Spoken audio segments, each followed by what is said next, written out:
النوع الثالث للأنيميا، أنيميا البحر المتوسط، ودي حاجة وحمى البحر المتوسط حاجة تانية. أنيميا البحر المتوسط اللي هي اسمها الثلاسيميا، ودي بتكون نوعين كبار وتحتيهم أنواع بسيطة. النوعين الكبار هما ألفا ثلاسيميا وبيتا ثلاسيميا. مش هنتكلم عن الألفا لأن الألفا غالبا بتكون حاجة مميتة جدا، ولا قدر الله الناس اللي بيجيلهم غالبا يعني الأطفال دي بتموت من قبل ما تتولد. البيتا ثلاسيميا دي اللي هنتكلم عنها. مهم نعرف ان الثلاسيميا هي جينيتك، يعني فاميليال، هو عباره عن بلاد ديس اوردر بيجي بسبب الوراثه وبسبب خلل جيني. ايه اللي بيحصل؟ ان كروموزوم، احنا المحتوى الجيني بتاعنا عباره عن كروموزومز. الكروموزوم رقم 11 بيكون فيه جزء مسؤول عن انشاء بروتين اللي هو الجلوبين اللي في الهيموجلوبين. بيكون حصل ديفكت معين بيخلي ان الالفا او البيتا مش موجودين، فاحنا اللي هنتكلم عنها البيتا ثلاسيميا.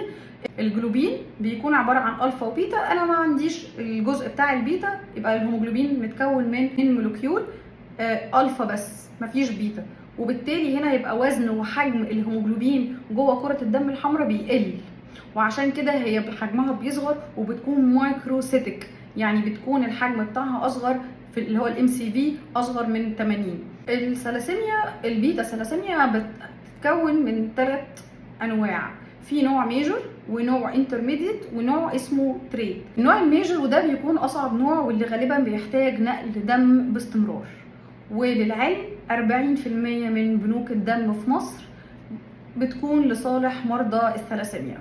النوع الانترميديت وده بيكون عنده اعراض الانيميا شويه، حاسس بان موضوع الثلاسيميا ده موجود ولكن مش بيحتاج نقل دم، او كل فتره بعيده لما بيحصل هيموليسيس او بيحصل تكسير كرات الدم الحمراء بزياده. النوع الاخير وهو التريت، وده بيكون نوع حامل للمرض ولكن مش مصاب، يعني هو موجود على تكويني الجيني ولكن ما فيش اعراض انيميا. والنوع ده ساعات بيظهر عليه اعراض لما الجسم يتحط في ستريس جامد، واتفقنا الستريس الجامد ده ممكن يجي من حادثه، يجي من حمل، يجي من تحميل زايد على الجسم. اعراض الانيميا عندهم زي اعراض الانيميا العامه، ولكن زياده هيكون في نسبه اصفرار في الوش زايد، لان بيكون في تكسير جامد لكرات الدم الحمراء. وبالتالي احنا اتفقنا ان لما كرات الدم الحمراء بتتكسر بيتاخد الحديد ويرجع المخازن تاني، ويتاخد باقي كرات الدم الحمراء وبيتعمل منها البيليروبين والعصاره الصفراويه والكلام ده، وبالتالي هنا التكسير زايد عن الطبيعي اللي الجسم كان بيكسر ويعمله تاني، لا، فبيبقى في نسبه اصفرار في الجلد وفي العين وفي الايد. بيكون كمان في ايرون اوفرلود، يعني الكره الار بي سيز هنا مش بتعيش ال 120 يوم، هي بتتكسر قبل ال 120 يوم. وساعات ناس بتبقى متخيله ان هي عندها انيميا نقص حديد، فتلاقيهم هم عندهم ثلاسيميا بياخدوا حديد جاي من بره، وحديد جاي من تكسير كرات الدم الحمراء اللي مش طبيعي، اللي اكتر من المعدل الزايد، فبيكون عندهم حديد كتير في جسمهم، حاجه اسمها كروماتوزس، هيموكروماتوزس، ودي بتكون مؤذيه جدا للجسم وبتحمل على القلب وبتحمل على الكلى، ومن اكتر الحاجات اللي احنا بنعاني منها للمرضى بتوع الثلاسيميا.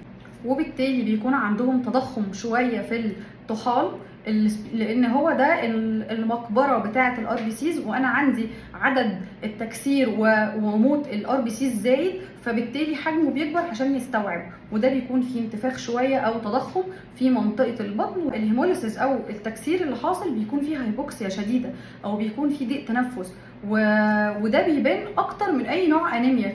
تلاقي مع اقل مجهود فعلا هو مش قادر او مش قادره تاخد نفسها، لان الموضوع مش على قد ان كرات الدم الحمراء قليله، كمان دي بتتكسر كتير. التحاليل بتاعتي هيبان فيها ايه؟ الهيموجلوبين هيبقى قليل، الام سي في قليل اللي هي مايكروسيتك او صغيره، الفيرتين بيبقى عالي. الثلاسيميا بيكون فيها الايرون او الحديد مش ناقص، في بعض ناس ممكن يبقى عندهم ميكس ما بين الثلاسيميا وما بين نقص الحديد، وبالتالي وانا بعالج الثلاسيميا انا بحط بطريقه معينه وبروتوكول معين بزود مخازن الحديد، وبعد كده ببدا اعالج الثلاسيميا. ولكن في اغلب الناس اللي عندها انيميا البحر المتوسط هم عندهم الفيرتين عالي والحديد في الدم عالي، لان ده زي ما بقول لكم تكسير كرات الدم الحمراء بيكون فيه حديد كتير. التحليل المفروض الدكاتره بتوع امراض الدم هيطلبوه منكم هو حاجه اسمها الهيموجلوبين الكتروفوريسيس. احنا الهيموجلوبين بتاعنا اسمه هيموجلوبين ادلت، في هيموجلوبين للاطفال وده بيكون معاهم في اول 6 شهور من حياتهم، والمفروض ان الهيموجلوبين ده بعد 6 شهور من حياه الطفل بيتغير ويبدا شويه شويه يزيد الهيموجلوبين الادلت، وده علشان يبدا يمده بالاكسجين اللي هو عايزه للحركه، يبدا يحبي، يبدا يمشي، يبدا يكبر والكلام ده. في الثلاسيميا بيكون الهيموجلوبين توزيعته مختلفه، فوانس ان الدكتور بيشوف التحليل ده بيعرف من الشكل بتاع التحليل على طول ان نسبه الهيموجلوبين الادلت بتكون قليله، ونسبه الهيموجلوبين الاطفال اللي هو الاف او الفيتال بيكون شويه اعلى من الطبيعي. وده بيبقى برضو تعويض من الجسم لما لقى ان الهيموجلوبين مش قايم بوظيفته وكرة الدم الحمراء دي مش كويسه، فبيبدا يشفت على حاجه تانية اذ ربما هي تدي نتيجه. الميجور ثلاسيميا ودي بتبقى باينه قوي في الاطفال ان بتكون حالتهم صعبه، وبيكون الى حد ما غير نقل الدم والحياه طبعا الصعبه اللي هو بيعيشها هو واهله، بتكون في تشوه شويه في العظم الكبير بتاع الوش او السكال او الجمجمه، وده بسبب ان نخاع العظام بيكون حاصل فيه مشكله، فبيبدا يضغط على العظم فيحصل ديفورميتي او يحصل تشوه بطريقه معينه. يعني الدكاتره برضو المتخصصين ساعات جدا بين ان هم مجرد ما يشوفوا الطفل ده من الشكل بيعرفوا ان هو عنده ميجور ثلاسيميا، وبيعرفوا طبعا من لون السكن اللي بيكون اصفر قوي فاصفر وباهت، وبيبقى فيه التشوه في شكل العظم. ايه هو علاج الثلاسيميا؟ الثلاسيميا يعني العلاج بتاعها الى حد ما هو نقل الدم، بالذات الميجر. يعني طبعا زي ما قلت لكم الانترميديت والتريت الحمد لله مش بيحتاجوا نقل دم، ولكن الميجر من بعد اول 6 شهور في حياته بيبدا يبان طبعا الاعراض وبيبدا يحتاج نقل الدم. الحاجات التعويضيه دلوقتي عن نقل الدم هي زراعه الخلايا الجذعيه، ودي حتى وان كانت دلوقتي ممكنه وبتتعمل، ولكن طبعا الكوست بتاعها عالي جدا ومحتاجه دكاتره كبار يعملوها، ولكن طبعا في منها ناجح. او الجين ثيرابي او العلاج بالجينات، وده لسه الناس والابحاث شغاله عليه. فاللي في ايدينا دلوقتي هو نقل الدم، وطبعا بياخدوا فوليك اسيد. فوليك اسيد بياخدوا كل الانواع، ميجور وتريت وانترميديت، الفوليك اسيد وفيتامين بي 12، وده علشان المصنع فيه شغل اوفرلود، فيه حريقه شغل، فبالتالي انا محتاجه اديله المواد الاوليه اللي هو محتاجها في تصنيع كرات الدم الحمراء بتاعته، على اساس انه ما يبقاش شغال حريقه على الفاضي، يبقى عنده حتى الحاجات اللي بيستخدمها عشان يصنع بيها، واحاول اعوض نخاع العظام عن الفقد اللي هو او الشغل الجامد اللي هو فليبتومي، او ان انا كل شويه، او طبعا ده بيبقى حسب الدكاتره وتوجيه الدكاتره انه بيحصل كل شويه سحب لجزء من الدم. طيب انا ايه اللي انا عايزه اقوله لكم في موضوع الثلاسيميا؟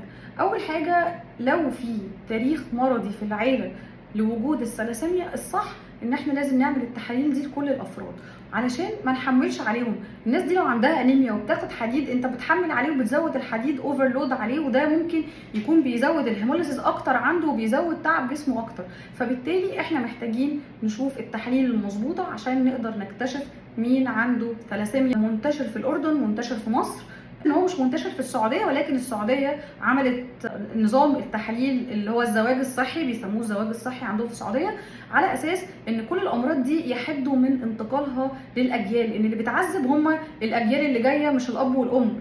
لو التو بارتنر سليم وبارتنر حامل للمرض، اللي بيحصل بتبقى النسبه 50-50، 50 حامل للمرض و50 سليم. المشكله بتيجي لما الاثنين يكونوا مش عارفين والاثنين حاملين للمرض. هنا ايه اللي بيحصل؟ اللي بيحصل ان واحد او 25% بيجي سليم، و50% بييجوا كارير للمرض، و25% بيجي مصاب ميجر بيحتاج نقل دم. وبالتالي احنا في ايدينا ان احنا نرحم الاجيال الجايه لو في تاريخ مرضي في العيله، ان احنا ناخد بالنا من الموضوع ده ونحلل كويس ونتابع كويس.